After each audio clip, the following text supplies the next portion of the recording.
As America pauses to remember 9/11, 20 years ago, a day that changed the course of history all across the globe, the Biden administration continues to celebrate their brave and bold decision to pull out so flawlessly from Afghanistan, ending a forever war. And they did it with a big bang, stopping a terrorist attack at the last moment from striking Kabul airport again and killing an ISIS-K member.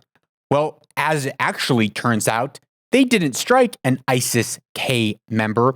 They struck a humanitarian aid worker and his family. Also, that new world order that you have been waiting to show up, waiting to come, and finally manifest itself across the globe with its totalitarian and authoritarian regime, well, it has some delays. It has some problems along the way, but don't worry, because with enough brute force, we can ensure that everyone will comply one way or another. Hey, it's Lucas Skrobot, and you're listening to the Lucas Skrobot Show, where we uncover purpose, pursue truth, and own the future. Episode 256, September 12th, 2021. And there's some good news, bad news, mix of news still coming out of Afghanistan and also from other areas of the world as the New World Order, as they are calling it. I'm not even calling it that. Good news or bad news, depending on what side of the coin you're on, is experiencing some hiccups, which we'll get into a little bit later on in the show. And the Weaver and Loom segment today it's especially dear to my heart, so make sure you stick around for that. But in Afghanistan, the good news is that flights are beginning to open up again. There was a flight that got out from Kabul to Qatar, and flights are beginning to operate again between Kabul and Pakistan, which is great news that the air travel is beginning to loosen up again. Great news, definitely something worth celebrating. But what is not worth celebrating, and what is still just horrific, and we've been covering this since the day that it happened on the show, about that drone strike that was against supposedly an ISIS-K member on his way to bomb the airport again. And if the news first broke, it was an ISIS-K member and then a couple civilians, including one child. A couple days later, we came to find out that it was an ISIS-K member, and then as the car exploded, it killed a number of civilians, 10 civilians, including 7 children. And we played a clip with Jen Psaki talking about just this, and I said, okay, this is a pretty valid point, that if it really was an ISIS-K member, that bomb would have gone off in a crowd of people and would have ended up killing dozens and dozens of people. And this is a sad fact of war, that these innocent children, kids as young as 2, I have a 2-year-old kid, it's just horrific to think that a young child lost its life in this, as I was talking about it a couple weeks ago, in this tragedy that this car bomb exploded and killed these innocent civilian bystanders. Well, the news broke this week, over the weekend, by the New York Times doing some incredible investigative journalism, and I mean that without sarcasm. They uncovered that the ISIS-K terrorist that they struck was not an ISIS-K terrorist member, but was a humanitarian aid worker and his family, who the suspicious containers in his car were water that he was bringing home for his family because they frequently experienced water shortages at his house.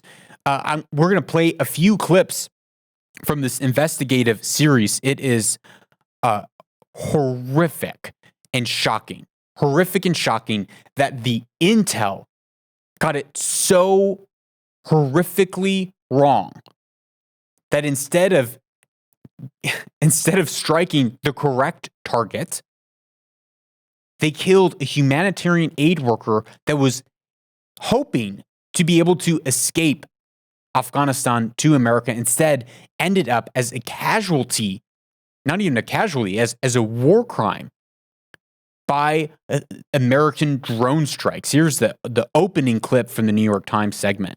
In one of the final acts of its 20-year war in Afghanistan, the United States fired a missile from a drone at a car in Kabul.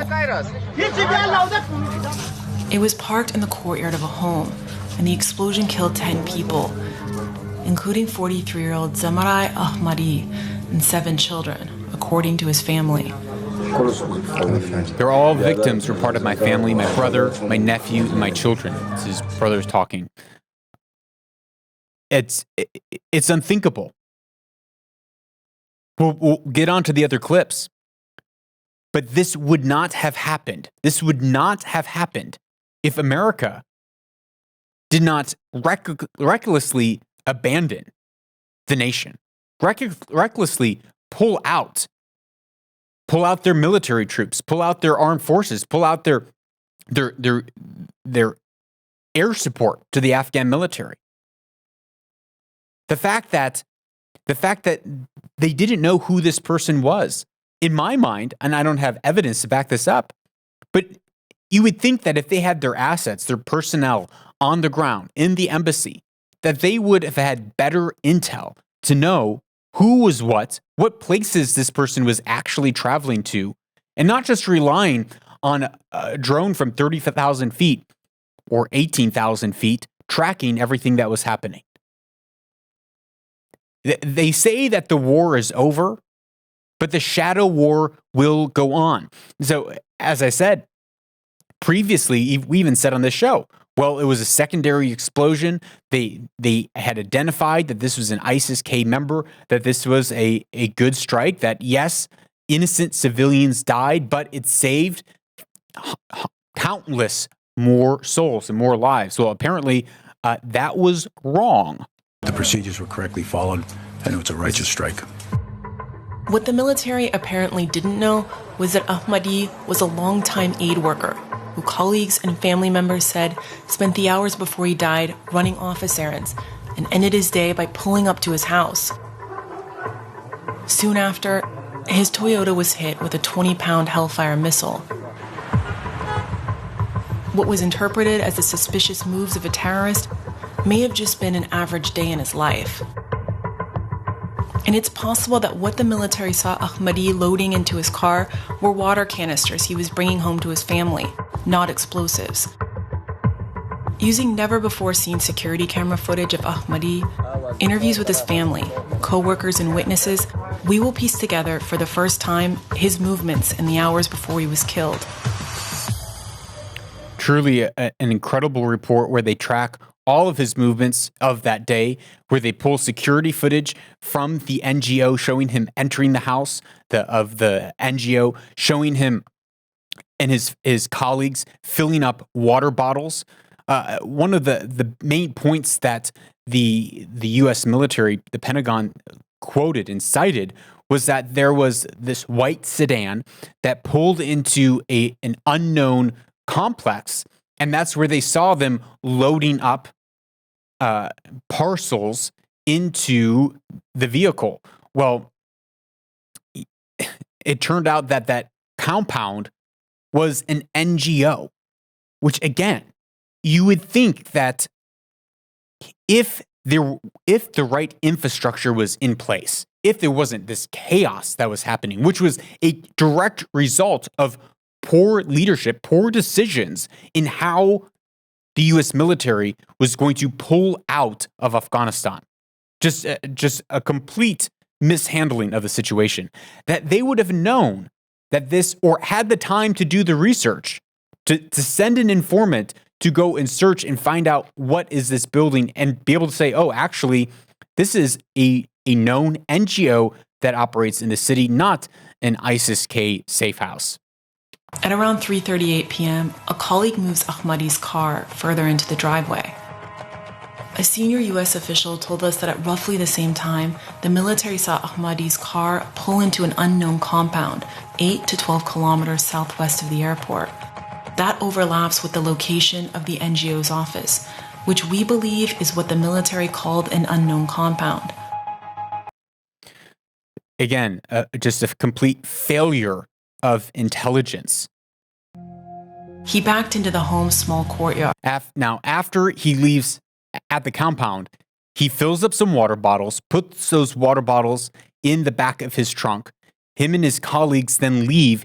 He drives his colleagues to their house, and then he passes through, which it's important for a later clip about this. He passes through a section of town where there was an ISIS-K compound, where there was a safe house for ISIS. And then he goes to his house, and this is where the clip picks up. He backed into the home's small courtyard. Children surrounded the car, according to his brother. His brother is talking, and I'll read the subtitles. It says, the kids had this habit that when my older brother came home, they would jump in the car while it was still in the alley. One of them would get behind the wheel and they'd bring it inside. A U.S. official said the military feared the car would leave again and go into an even more crowded street or to the airport itself. The drone operators, who hadn't been watching Ahmadi's home at all that day, quickly scanned the courtyard and said they saw only one adult male talking to the driver and no children. So they haven't been watching the house. They've been watching the car all day. And even though they've been watching the car all day, this report says that the U.S. military had no idea and had no information about water bottles in his car. So here, they're most likely kids on his lap, pulling into the driveway, saying hi to their dad as they come home from work when a Hellfire missile falls on their car, killing them all instantly. Now, the reports, again, was that there was a secondary explosion. And so they looked through, the New York Times visited the site multiple times, investigated, interviewed, took photos, and sent those photos to military analysts to ask, does this look like there's evidence of a secondary explosion? And in the courtyard, there's trees that were not damaged. There a wall that the car was directly next to that was not blown out. There's another car that was not struck, that was not turned over.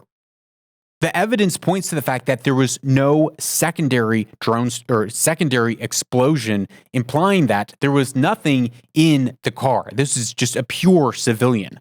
In the days after the attack, the Pentagon repeatedly claimed that the missile strike set off other explosions and that these likely killed the civilians in the courtyard.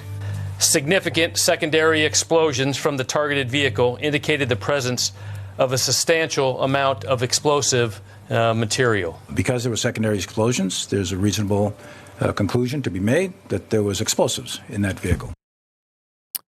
Except there wasn't. There were water bottles in the back of the trunk. Water bottles that they found photos of still being in the trunk from the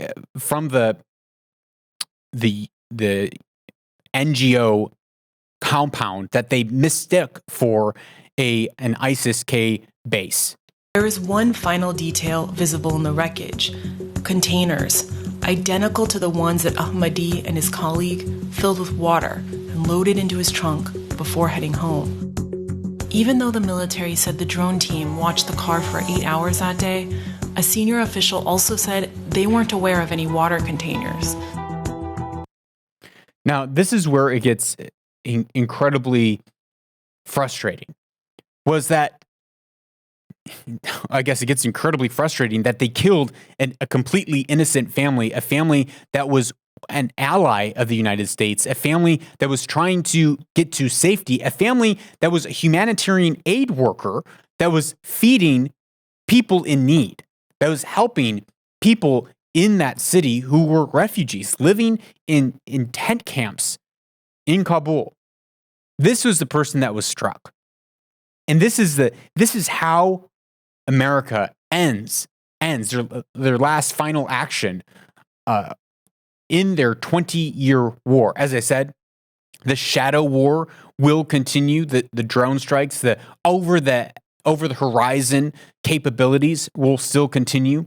But just the next day after this drone strike, what happened?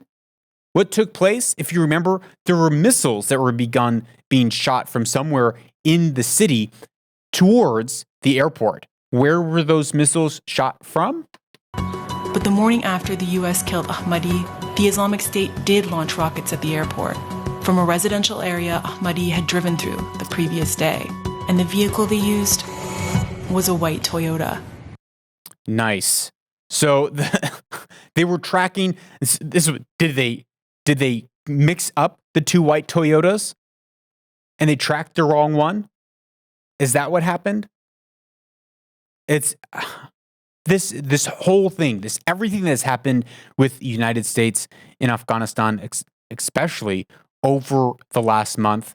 It is just a complete failure, top to bottom.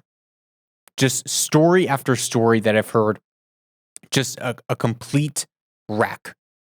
There was one statement that was saying that because of the chaos that was on the ground, these decisions were not pushed up to higher ranks of command, but those decisions were being made by lower ranking officials.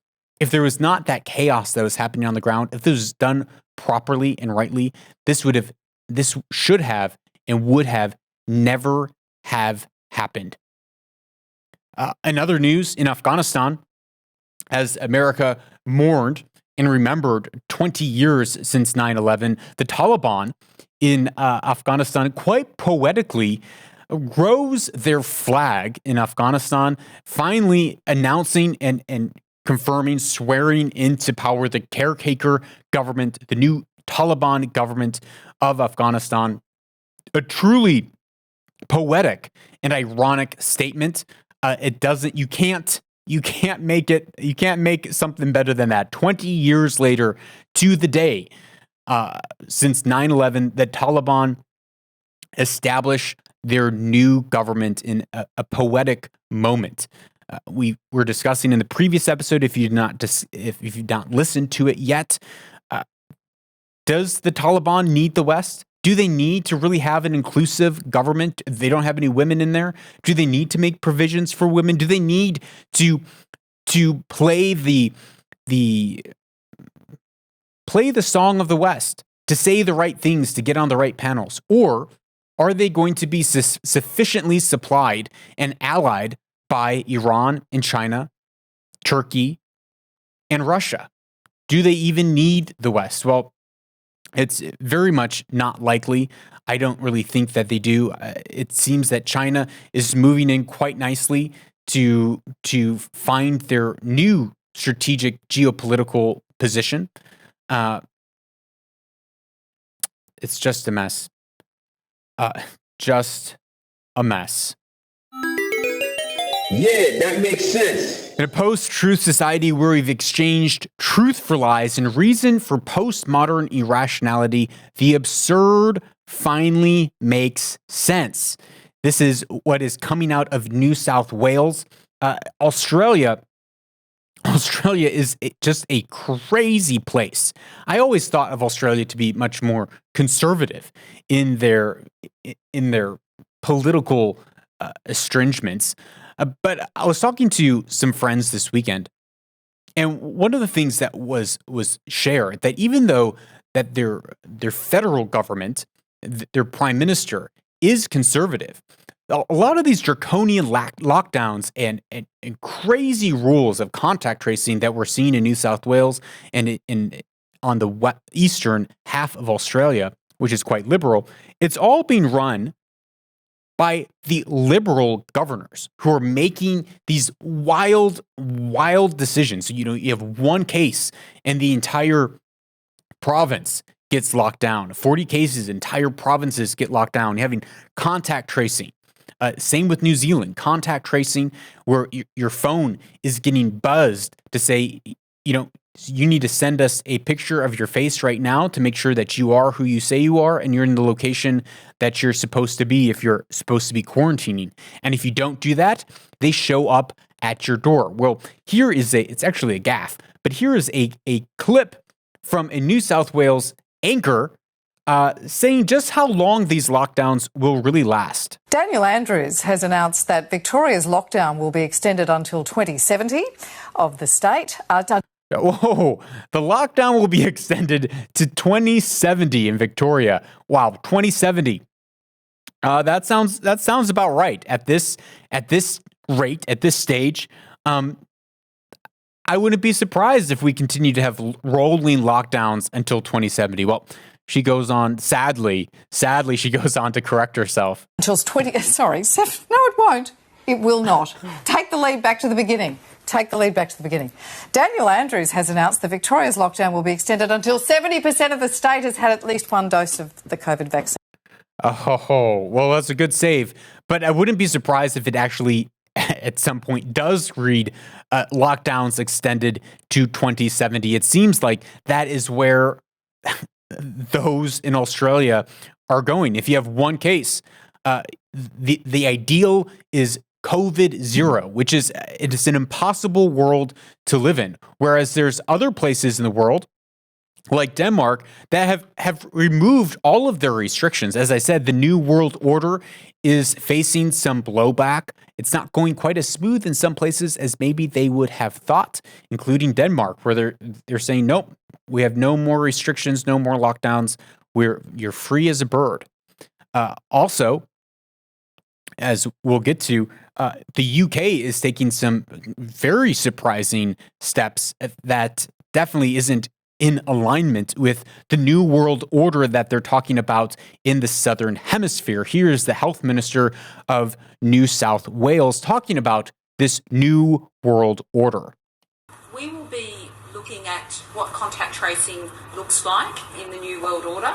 And yes, it will be pubs and clubs and other things if we have a positive case there. Our response may be different if we know that people are fully vaccinated. So we're working through a number of those issues, but we will have to reflect and learn. The audio was a little fuzzy there, but what she said was, we have to learn how to do contact tracing in this New World Order. And yes, we'll be learning along the way, but we're going to get our apps all up and running. We're going to get our contact tracing all up and running. We're going to know exactly who you are, where you are, who you're in contact with, what store you went into. Now, that shouldn't be it is a shocker. I think it is a shocker for many. We at least Americans definitely do not like to be tracked. And it's actually across Europe. They are protesting these draconian lockdowns. They're protesting vaccine passports.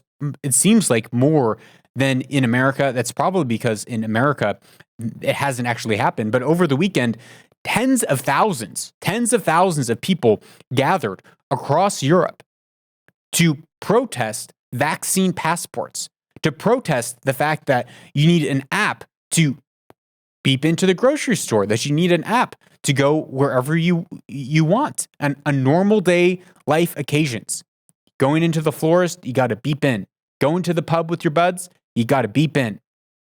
Europe is not having it. So it's not just an American ideal. And this is what many people try to pawn it off as. It's just, those Americans, they're liberty loving. They want their own autonomy. If you look across Europe, that's where the protests are happening. They're happening in Australia too. And as I said, it's probably because that is where these mandates are rolling forward with the Green Pass and many other systems that are being put into place across Europe. Well, here's another clip from New South Wales talking again about contact tracing and the New World Order. Just the way it is. We've got to accept that this is the New World Order. The Prime Minister will also be towards the front of the queue. I'll be leading by example on that front. Let's play that clip from the beginning again. Just the way it is. We've got to accept that this is the New World Order. That's just the way it is. We got to accept that this is the New World Order. Contact tracing, knowing exactly where you are when you are. Now, the reason that we shouldn't be surprised is because our phones, which many of us have connected to us at all times, they already know exactly where we are and when we are and what we're doing and everything that we're buying and everywhere that we've gone. It's there. Now, in most countries, supposedly there is supposed to be a barrier of privacy. Europe has really pushed for that privacy, limiting the amount of cookies and limiting what apps can access, what data apps can access on your phone. But at the end of the day, if a government institution or a corporate institution really wanted to know where you were when, it's not hard. Your cell phone is pinging the towers every minute, and they know your geolocation within a few meters every minute of every day. And they know every person that you could have come into contact with. That data is available, and it's frequently used by private investigators and investigators all the time. So we've already given up an extraordinary amount of liberty when it comes to the information that's out there because of the ease of life that gives us. Now, I think it is possible to live in a world where we're able to use phones, where we are able to have that ease of communication, that ease of connectiveness with safeguards in place, so that it cannot be used down the line for malicious intents. One blatantly clear example of this going bad, because so many people say, well, yes, of course, someone else could possibly come and take this data and use it, but we're going to, it's protected, it's encrypted, even though the UN was just hacked, even though so many of these systems that have top-of-the-line security have been hacked recently. Remember the pandemic of the cyber attacks. But a clear example would be back to Afghanistan. To bring us back there, the U.S. had biometrics on every person, data profiles on every person to know who each person was for their own security. And now, who is it in the hands of but the Taliban? So now it doesn't matter what your document, but what your paper might say. All they have to do is scan your retina and take your thumbprint, and they can know exactly who you are based on that database. This is the perfect example of systems that had good intentions falling into the hands of someone who has evil intentions to be used against the very purposes that it was created for. And this is the dangers, the real dangers, not just made up dangers, but the real dangers that people are resisting when it comes to vaccine passports and when it comes to mandatory vaccines. That's another thing we discussed with some friends over this weekend is, okay, whether the vaccine is effective or ineffective, that's not the question. The question is, should these be governmentally mandated?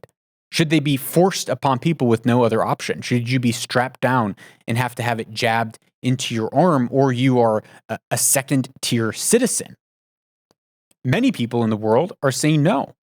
They're resisting that, and for good reason. And here's a piece of great news. The UK is now resisting and saying, actually, we are not going to move to vaccine passports. Here's the health secretary for the UK on the BBC. We just shouldn't be doing things for the sake of it or because others are doing it. We should look at every possible intervention properly. So you asked about vaccine passports. So I think it's fair to say, I think most people probably instinctively don't like the idea. I mean, I've never liked the idea of saying to people, you must show your papers or something to do what is just an everyday activity. But we were right to properly look at it, to look at the evidence. But you're not doing it. Well, what I can say is that we've looked at it properly, and whilst we should keep it in reserve as a potential option, I'm pleased to say that we will not be going ahead with plans for vaccine passports. You will. That's amazing news for the UK that they're not going ahead with vaccine passports. No, he did say we're going to keep it in the back pocket. And in the last 18 months, if we've learned anything, there's a whole lot of flip-flopping that can go on, including in America, where before Biden has stated there's no way that we're mandating vaccines. We're not going to mandate vaccines. And what happens over the past weekend? He decides to mandate vaccines or the last week, to mandate vaccines for any private company with more than 100 employees, that they are forced to be vaccinated, and for any employees of the executive branch of the government. He's mandating vaccines. Now, that does not include Congress and the Senate. There's no mandate there for those who are working in the other branches of government, but for the executive branch and for private companies with over 100 employees, they are now mandating vaccines, where they said, we're not going to have that mandate. Why are they doing that?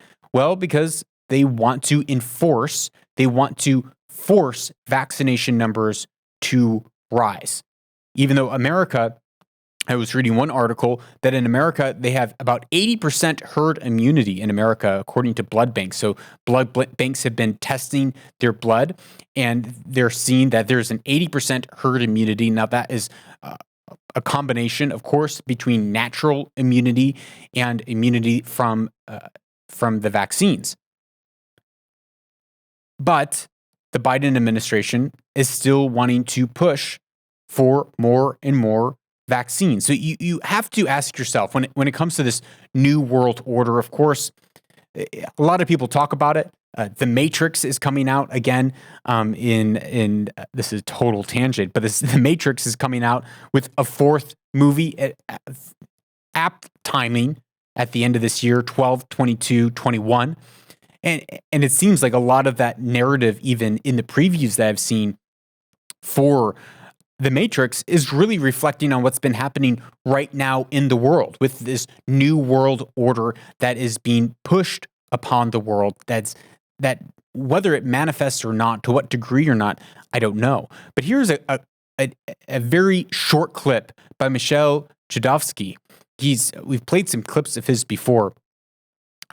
He's very much into talking about the new world order and the globalists that are looking to, and the bankers who are looking to control the world for their own maniacal gains. Here's a quick segment of him talking about if this is just an operation or being used as not letting a good crisis go to waste. If this crisis is being used, who would be the players who would have caused this COVID, SARS-2, the novella virus, to turn it into an event that they could shut down and shutter the entire global economy when there's only a few hundred cases worldwide?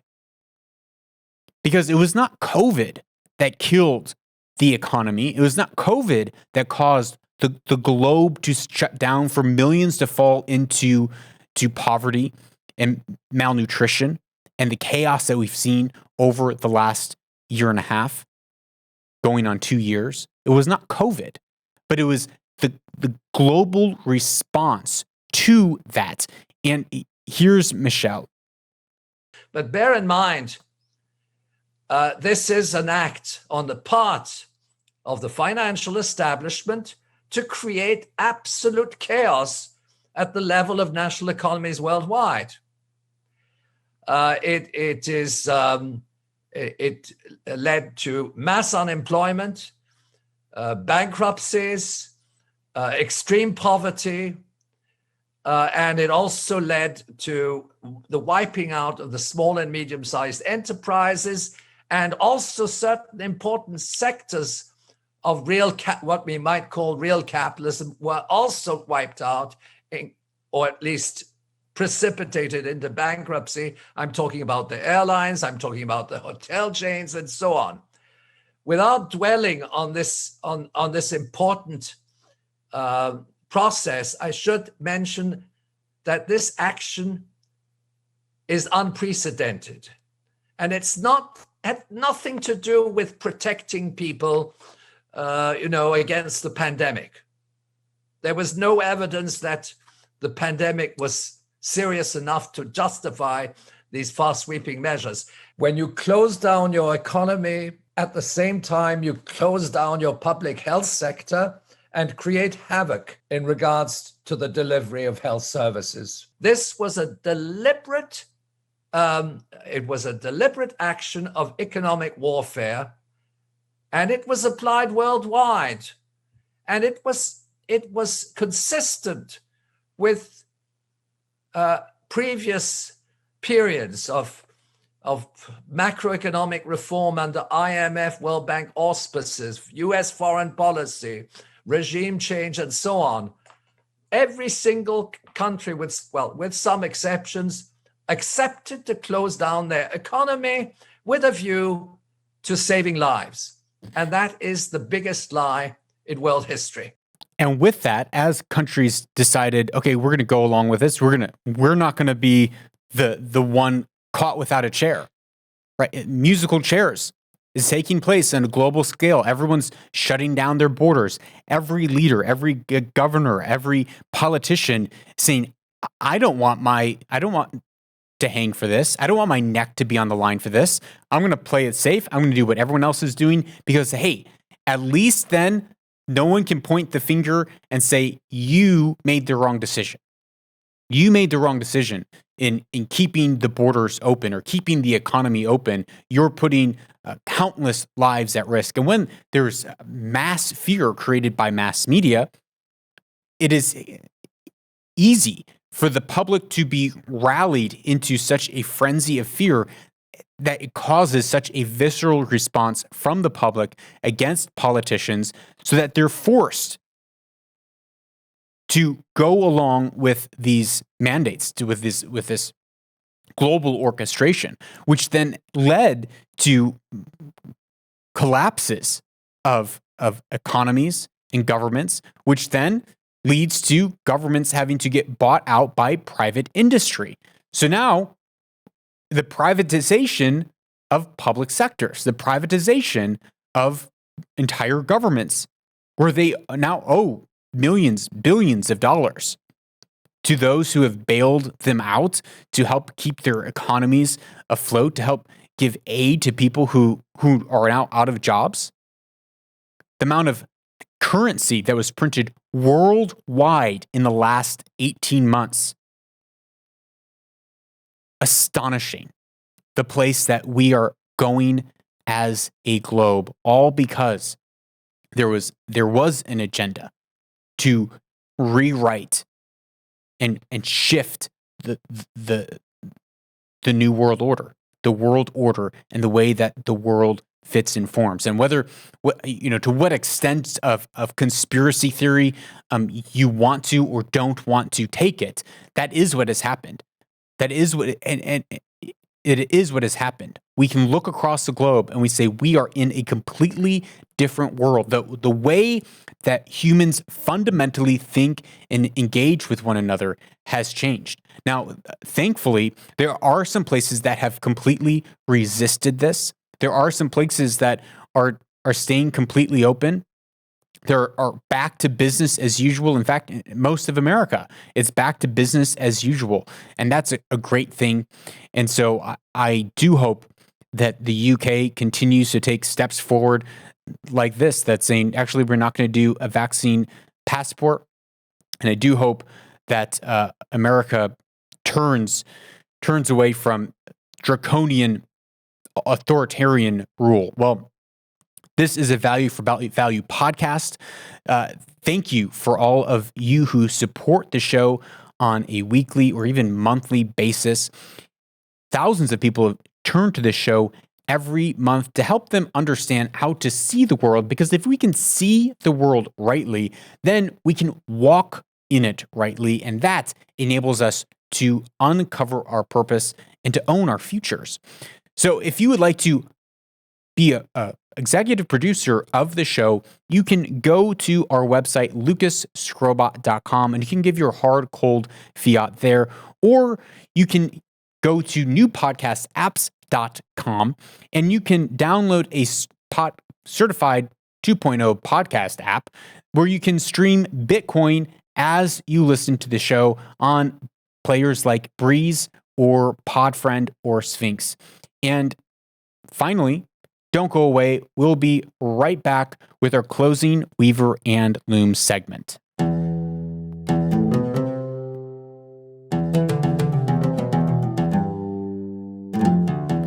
Welcome back to Weaver and Loom, a part of the show where we take ancient wisdom and we weave it in with our everyday lives so that we can own our future and weave our destinies. I don't know about you, but I often have moments in my life where I evaluate, how am I spending my time? Am I fulfilling my purpose? Am I fulfilling my days rightly? Am I spending my days rightly? Am I giving the correct proportion to the right things? And when I get in these places, which is, every Tuesday, every week, I'm in this place of, seeking and evaluating my life and wanting to make sure that I'm pouring my life resources into the right areas, that I'm fulfilling my purpose, that I really am owning the future, that I really am making an impact on the world around me. Because I'm a millennial, probably like you, who wants to make an impact, who wants to leave an imprint on the world around us. With all of that, there's one question I frequently come across in my mind, which is, if I die and everything that I do falls apart the next day, if I build an empire, if I build whatever it is my dream is, if I build a successful company, and the day after I die, it all falls apart, was I successful? Was that a successful endeavor? Did I spend my life wisely? And this weekend, as I was having some time with some friends, and we were discussing this, a friend shared with me. He said this. He said, "Build." I'm actually changing what he said. He said it in more sentences, but I'm boiling it down to something simple, which is build people, not empires. Build people, not empires. And it just struck me in such a profound way that if you build people, if you take your time and your life resources, even if you're building a company, even if you're running operations on a day-to-day basis, even if you're chasing your dreams, whatever those might be, but if you are building people in that, in your everyday interactions and engagements, that at the end of your life, you will be successful. In that, if everything falls apart in the next moment after you die, you would have invested your life resources into people, into serving others, into caring for others, into building others up, rather than building your own empire, rather than building your own name or your fame, rather than building an amazing system that could last for generations and generations. But if we don't invest into the people, then nothing will truly go on. Nothing will truly be passed on. And so as I've reflected on that, I've thought to myself, that's what I want. I want to be a person that builds people. Even through this show, I hope that you are built up and encouraged from this, that you have that I'm able to build you up in the small measure this week, whether it's through laughing at something or being enraged at this horrific drone strike that killed a family, or whether it's helping you see the world in a slightly different light so that you would go out this week and build people up rather than just building your own empire. Well, that's all for today's show. Go out this week, share this episode with a friend, because that's how you can help build people, and that will uncover your purpose and enable you to own your future.